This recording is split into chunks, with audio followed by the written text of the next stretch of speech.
Imagine a number, then treble it. That's where I'm at right now. I just can't get my head around it all, Mandeep. How are these companies going to spend $650 billion this year? What on?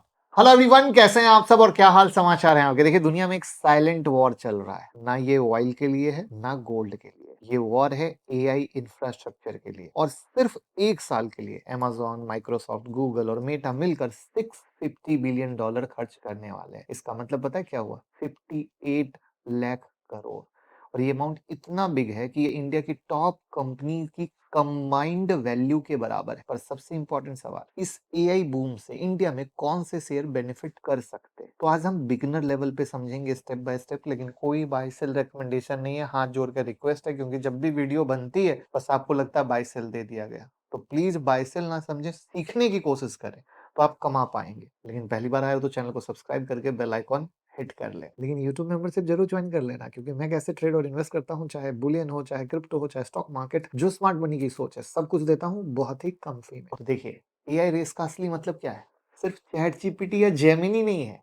AI चलाने के लिए massive data centre चाहिए, GPU cluster चाहिए, high speed fibre चाहिए, huge electricity चाहिए, advance cooling system चाहिए, semiconductor चाहिए, जिसको मैंने डेटा सेंटर वाली वीडियो में बताया है। ये वीडियो जरूर देखिएगा, लिंक मैं डिस्क्रिप्शन में डाल दूंगा।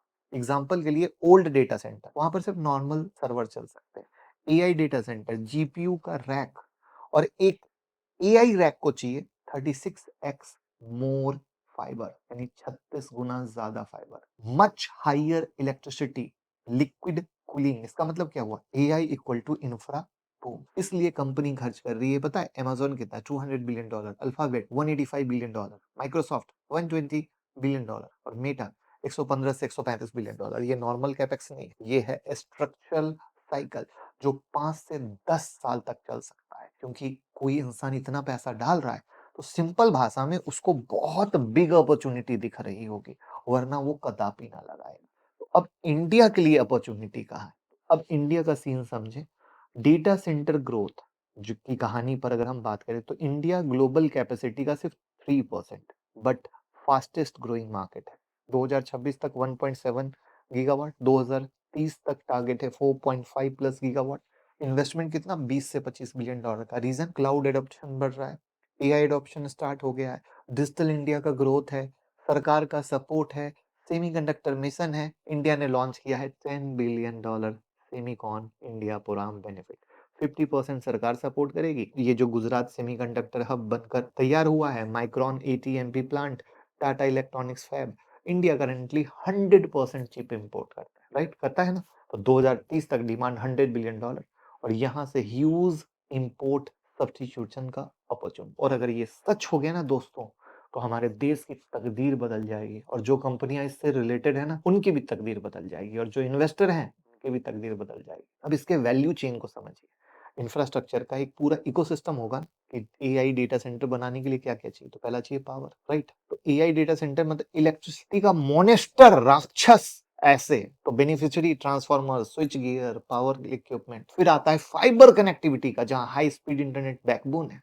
कूलिंग में liquid cooling, HVA system. Backbone storage में battery UPS system. Integration IT service में network setup, cloud migration, AI development. यानी एआई का फायदा सिर्फ टेक कंपनी को नहीं होने वाला है, इंफ्रा कंपनी को होने वाला है। पता है आप लोग क्या करते हो? सामने वाले को देखते हो, प्रॉक्सी प्लेयर नहीं देखते। मैं प्रॉक्सी की बात कर रहा हूं, जो हिडन रहते हैं, सस्ते रहते हैं और रॉकेट से भागते हैं। फिर बाद में पता चला अरे ये छोटा सा शेयर भागा। ऐसा नहीं होता है। तो यहाँ पर अगर हम लिस्टेड कंपनियों की बात करें तो मैं आपको एक लंबी लिस्ट दूंगा, आरएनडी करो, किसको ऑर्डर मिलेगा, कैसे मिलेगा, सब पढ़ाई करनी पड़ेगी। बिना फंडामेंटल के कुछ ना पढ़ पाओगे।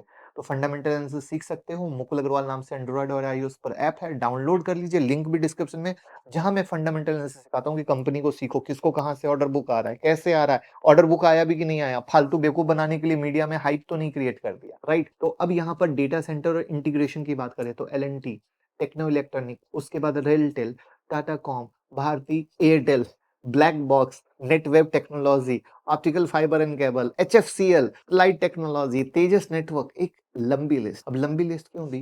क्योंकि देखो ये सब कहीं ना कहीं काम करती है। और क्यों मैंने बोला कि बाय सेल नहीं है, क्योंकि अब हमें इसकी पढ़ाई करनी पड़ेगी, इसके ऑर्डर बुक में जाना पड़ेगा। जैसे अभी नाम की लिस्ट खत्म नहीं हुई है दोस्तों, पॉलीकैब है, केआई इंडस्ट्री है, पॉलीकैब केआई इंडस्ट्री की वायर बनाती है, वायर तो सब बनाता है, बट ऑर्डर बुक तो आना है ना। फिनोलेक्स केबल। अब आते हैं पावर और इलेक्ट्रिफिकेशन में कौन राजा बाबू है? ABB India, Siemens India, CG power, Hitachi energy, G T भेल। हम आते हैं कूलिंग और एनर्जी बैकअप में कौन है? तो Blue Star, Voltas, Thermax, Exide industry, Amara Raja. अब हम आते हैं सेमीकंडक्टर और ईएमएस में कौन है? तो Kaynes technology, Dixon technology, right, Syrma SGS. तो ऐसी कई कंपनियां हैं जिसका मैंने क्या किया, सेक्टर तोड़ा, उसके कंपनी के नाम दिए, राइट। अब उसकी पढ़ाई करनी होगी, जैसे टाटा एलेक्सी भी है। तो ये सब क्या हुआ, डायरेक्ट एआई कंपनी नहीं है, ये सब एआई इंफ्रा प्रॉक्सी। तो समझने की कोशिश कीजिएगा। अब हमें इस प्रॉक्सी में इनके ऑर्डर बुक को समझना होगा, और जो ऑर्डर बुक समझ गए फंडामेंटल सीख कर, वो कभी तकलीफ में नहीं आएंगे, क्योंकि सबको तो मिलना नहीं है, कुछ एक को मिलेगा, और उसमें भी जो अच्छा काम करेगा। तो ये अपॉर्चुनिटी क्यों लॉन्ग टर्म के लिए हो सकती है? क्योंकि एआई इंडिया में अर्ली स्टेज पर है, अडॉप्शन अभी स्टार्ट हुआ है, इंफ्रास्ट्रक्चर साइकिल लॉन्ग होता है, data centre, power, fibre project equal to क्या हुआ, मल्टी ईयर का ऑर्डर। उसके बाद गवर्नमेंट का पुश है, जो आपको बताया, semiconductor incentive, data centre tax benefit, digital infrastructure policy. इसलिए शॉर्ट टर्म थीम बिल्कुल नहीं है। क्योंकि ये वर्ड क्यों ऐड किया, कुछ लोग सोचते हैं आज खरीदे और शेयर भागे और हो जाए, नहीं नहीं नहीं, ऐसा नहीं होता।